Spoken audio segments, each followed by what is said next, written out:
And another big, huge franchise that is not necessarily exclusive to PlayStation, but these particular editions of the games are. And I'm talking about Metal Gear Solid. Now, many of you have asked me over the years, Rita, how have you played Metal Gear Solid?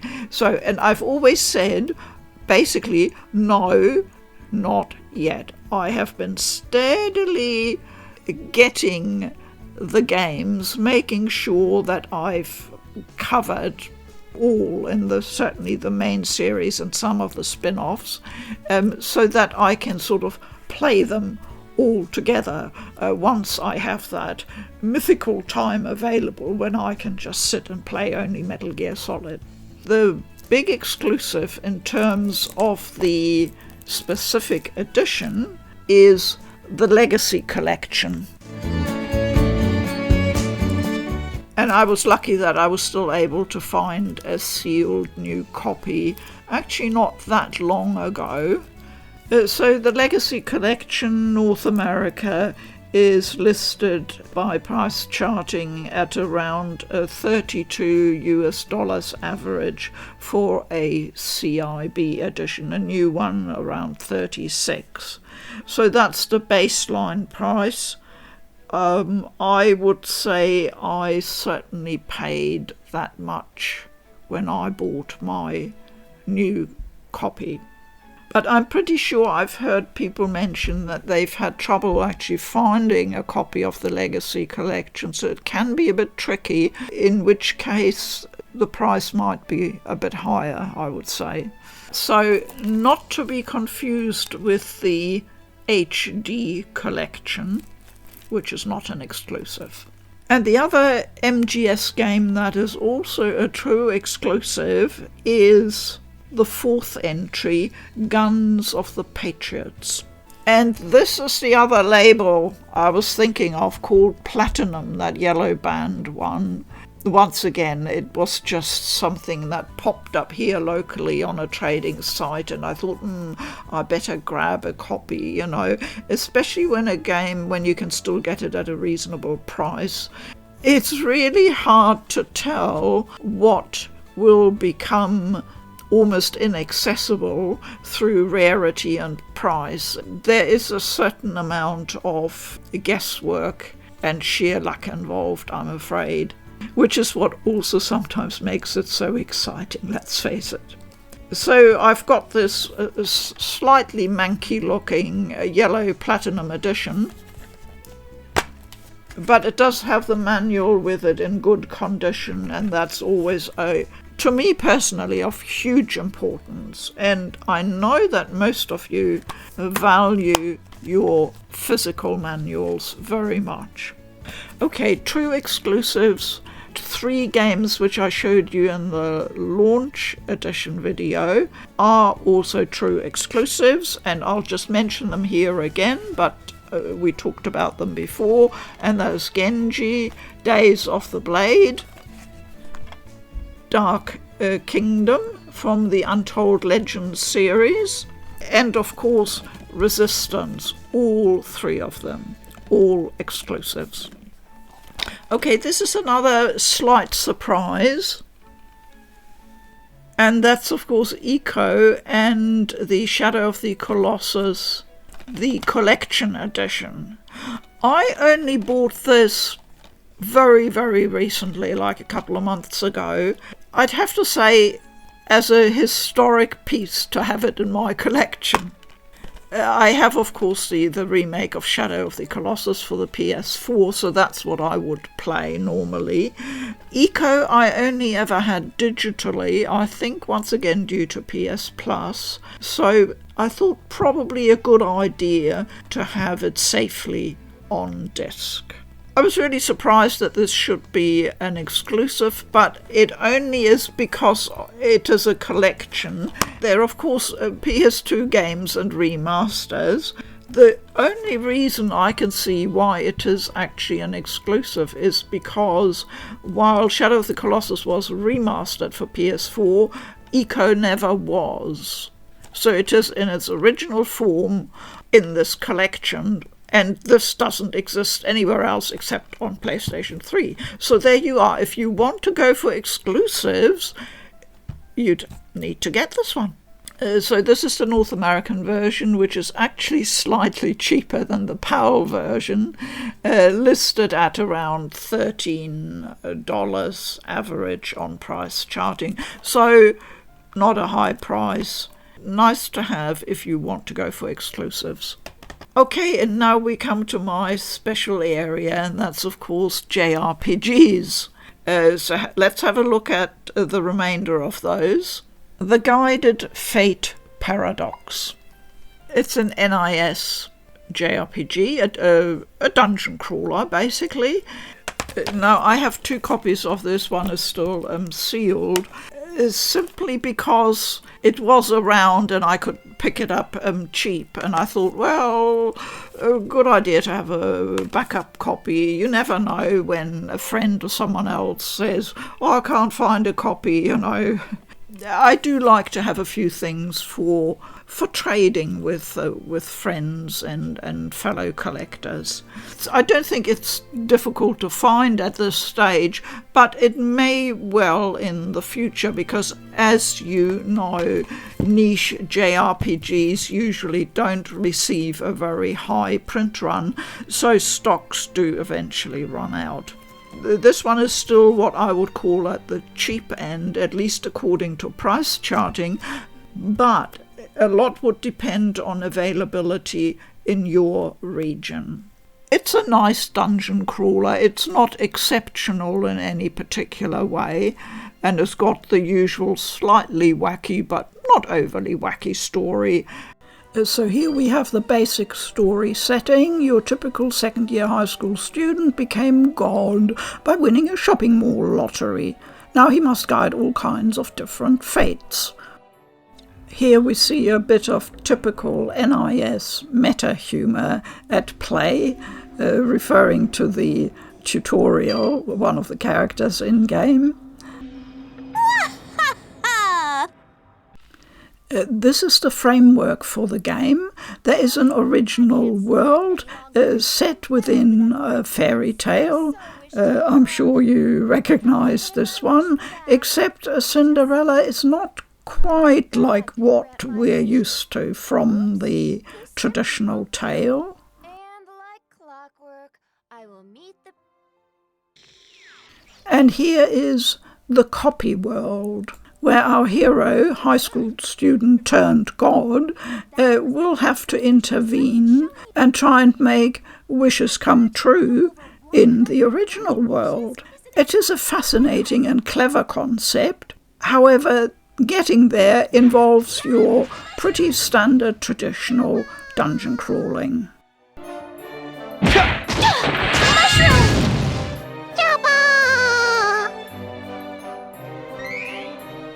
Now, the game had a sequel of sorts, the Awakened Fate Ultimatum.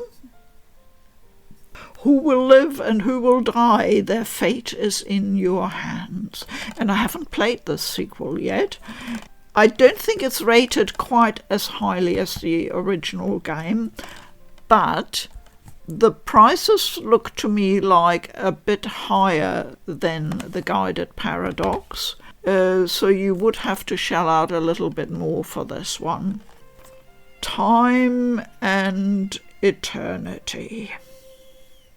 It says on the back, a new class of high-definition animation RPG. Well, I'm afraid that did not save this game. They clearly thought, NIS, they might be onto a winner. There was even a limited edition, and I think I did an unboxing for that quite some time ago. What's the point of having a manual if you don't show off this celebrated artwork and just do it in a sort of murky, greyish print? I actually think the game has some good ideas, and the combat is not universally awful. I wouldn't say that at all. The problem is a very basic one, at least for me. It's the controls and the speed at which everything runs. This game should get the Molasses Award. When you trudge along with your heroine along the paths to get from, one dungeon to another or one place to another, I thought I was literally dragging my feet. It just felt I had lead boots on. Absolutely awful. It drives you nuts. There are delays in combat as well.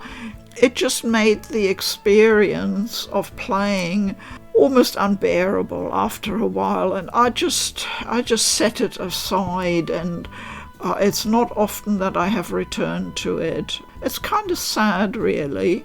People went on about the story being naff and all that.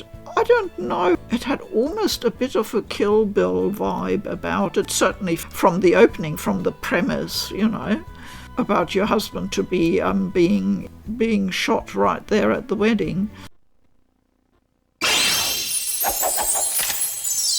Sorry to keep you waiting. Here you see the loading screen going into a fight. Get out of my way. The character models look actually really nice, sort of anime style, and the enemies are well designed and the animation looks good. Combat is slightly strange, but you get used to it. It's not too complex. Her little sidekick is actually really important.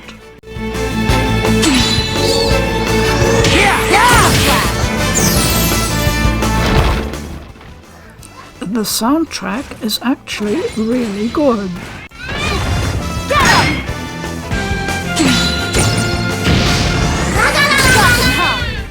Battle overall unfortunately suffers from heavy repetition. The environment is really nothing special. There is almost nothing in it. It's very uninteresting, apart from the crystals, which you need, of course. And then, in the most forsaken place you can imagine, you finally find this guy to whom you need to hand in quests and receive new quests. I don't know, I found it really, really weird. As a design feature for quests, it just made very little sense to me. And to add insult to injury, you receive absolute peanuts for a reward. And you need to check in with him again to receive your new quest. That's just poor design. I'm feeling pretty good. The menu system, on the other hand, is clean-looking and well-designed. I find it very appealing and it's easy to work with. The world map, however, looks very pretty. I do like it.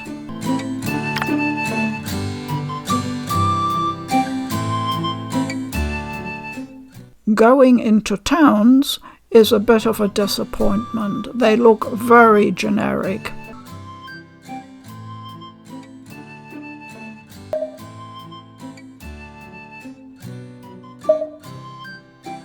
So that was a super quick look at some of the features of time and eternity.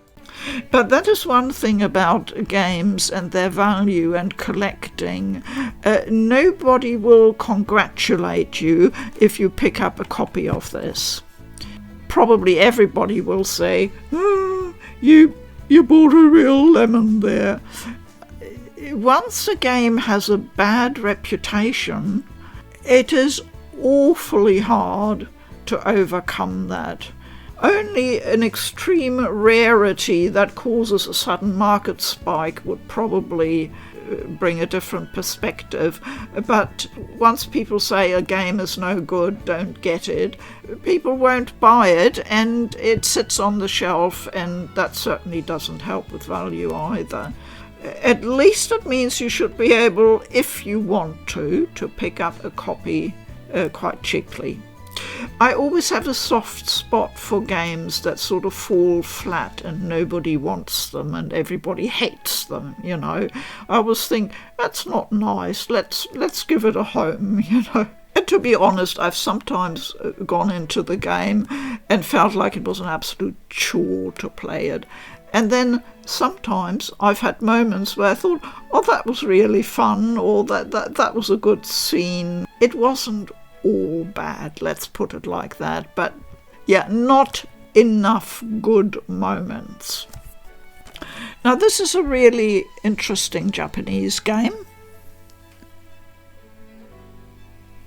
It's just usually referred to as short piece, a piece as in the peace sign.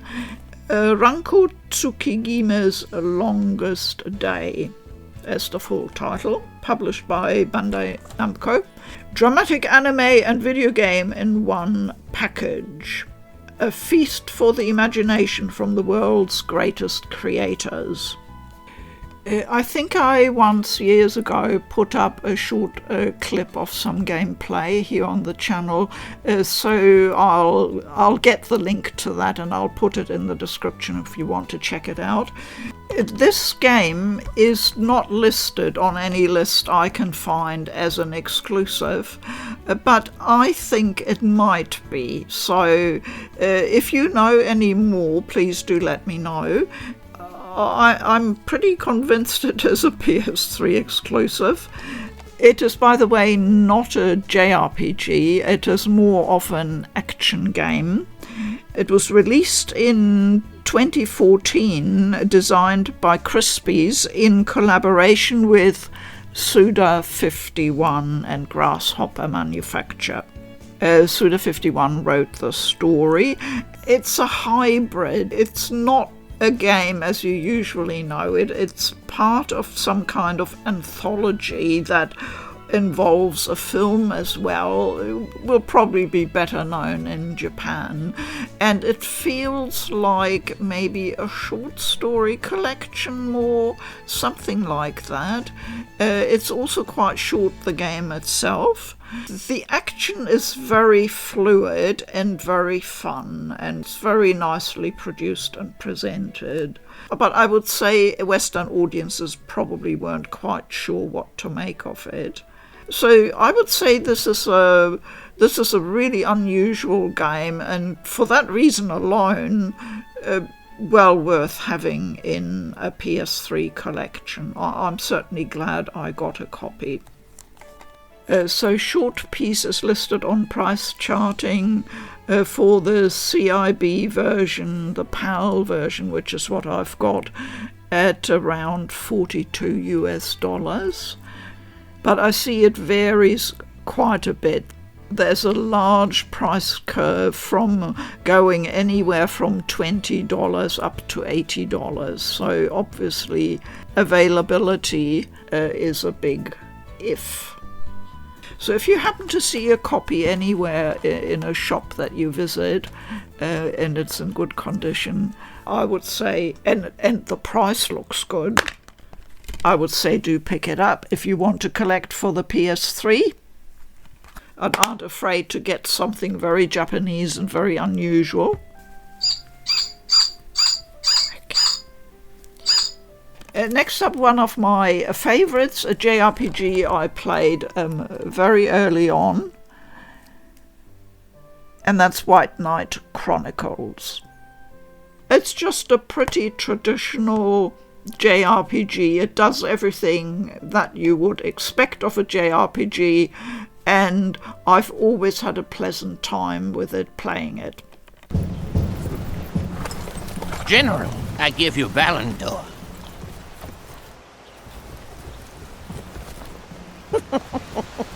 Yes, General Dragius. I think tonight's celebration will be one to remember.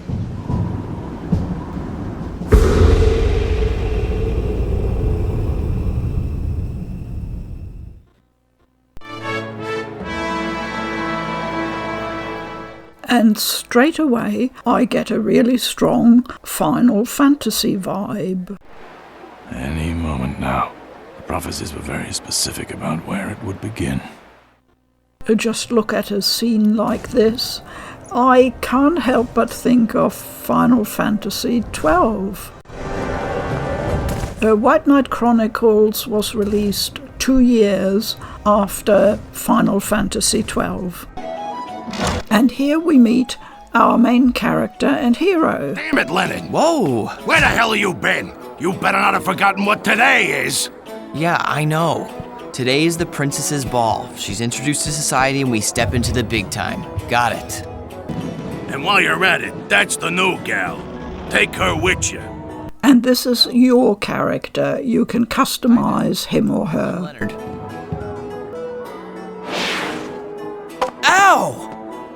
Just get your butts moving. You can talk on the road. All right, gods.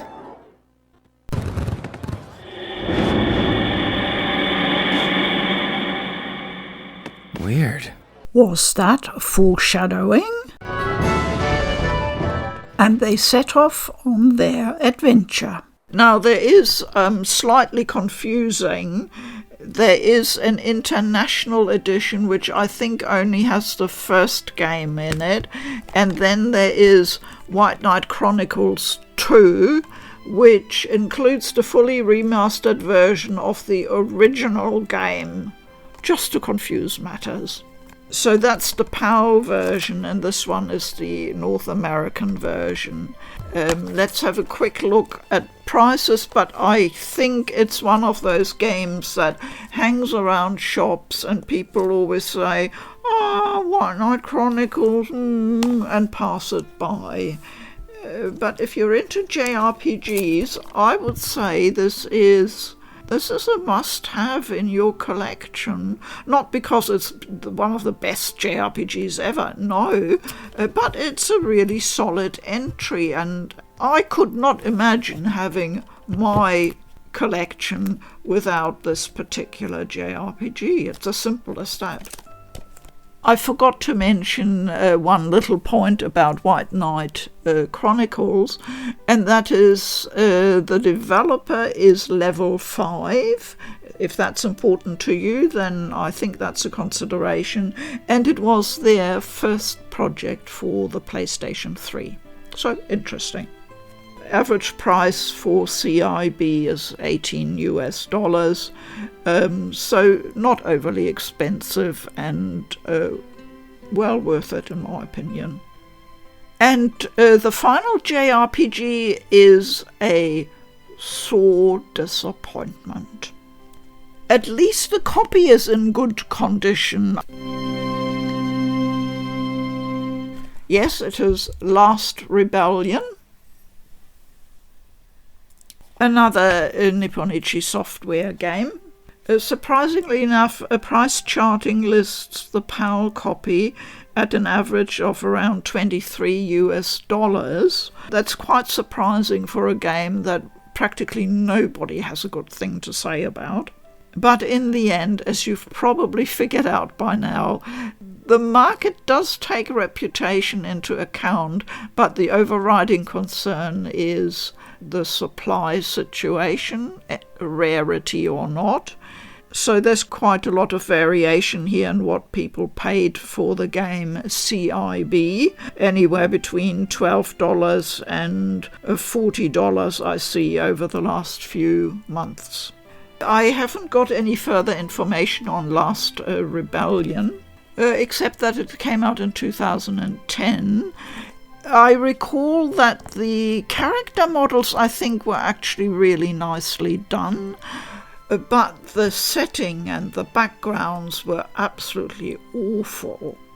The all-important combat system is one of those where I would say, on paper, it sounded really interesting, but in practice it was a major headache, a major pain. I found it so off-putting that after about half an hour I sort of sighed and flagged it away. Yeah, I haven't played it much because of that. It also had some pretty strange dialogue from memory. So, yeah, overall the reviews were really negative. But it is another odd one, really. And if you're into JRPGs, or you might even be narrowing down and collecting specifically Nipponichi software games, I mean, that would be a neat little category to do, then you might want to get hold of a copy. So, for example, there is a card battle game called The Eye of Judgment, which sounds quite interesting. It was supposed to be released around the PlayStation 3 launch window, but that didn't happen, and it didn't come out until almost a year later in 2007, and it was available as a bundle in most regions. The problem is that to be able to use the game properly, you need all items in that bundle: the PlayStation I camera and the AR card set. Now, I think I actually have the I camera anyway, but any copies I managed to find always had the AR card set missing, so that wouldn't have worked. So I never managed to acquire a copy, unfortunately. There is an interesting video here on YouTube about how the game works and how to set it up. I'll put that in the description below if you're interested. It's the sort of slightly weird, unusual stuff that I like having a look at. Another game that's a true exclusive, which I actually haven't got in my collection, I really should keep an eye out for it, is one of the God of War games, and I do like those.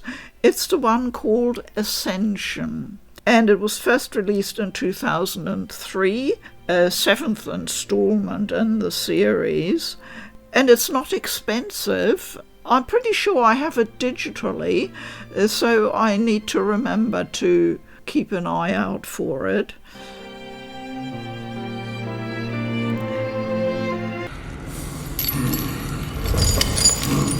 Hello, Kratos.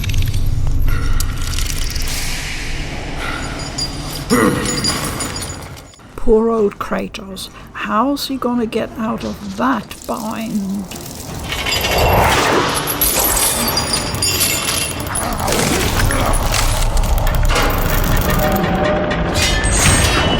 He does know all about chains, though. Your rage means nothing!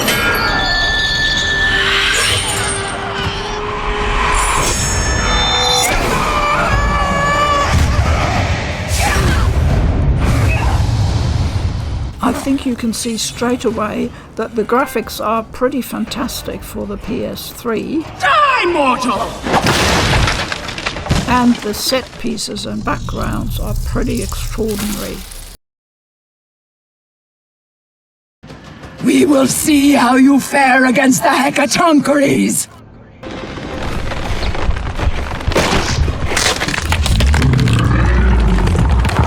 Oh boy, this is gonna get very ugly.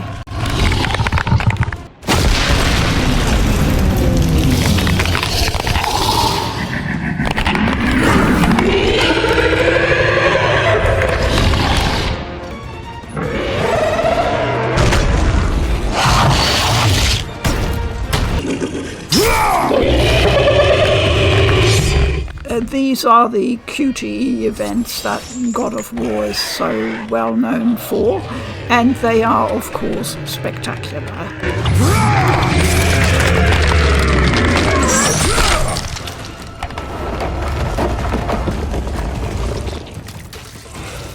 You cannot defeat us!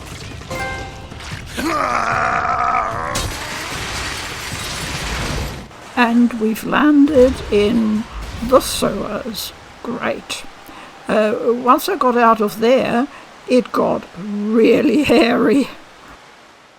The Killzone games, Killzone 2 and 3, they are exclusive to PlayStation 3.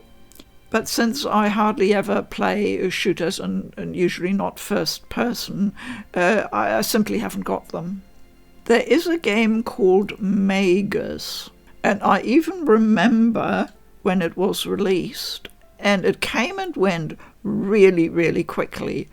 And on and off over the years, I've always looked for a copy. I wanted to try and get hold of it, and I just haven't been able to. It has escaped me. This is a very secretive game. If you see a copy somewhere, let me know, please. Thank you very much, as always, for your time watching these rather lengthy videos. Please keep well. I'm Food for Dogs. Bye-bye.